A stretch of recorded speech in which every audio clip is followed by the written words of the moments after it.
kanuni ya kumilikika ni kwamba anayekumiliki ndiye mwenye wajibu wa kukutunza na kukuhudumia.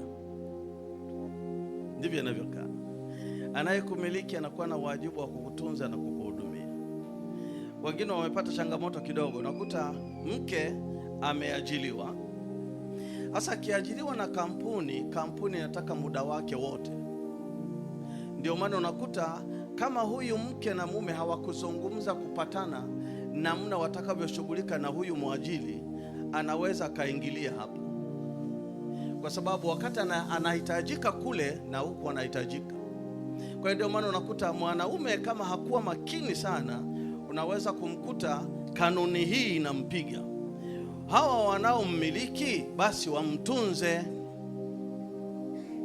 Kwa hiyo unakuta yeye akiulizwa matunzo asema, "Sasa unafanya kazi?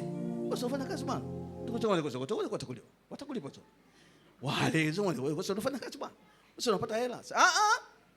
Kwa hiyo lazima mpatane.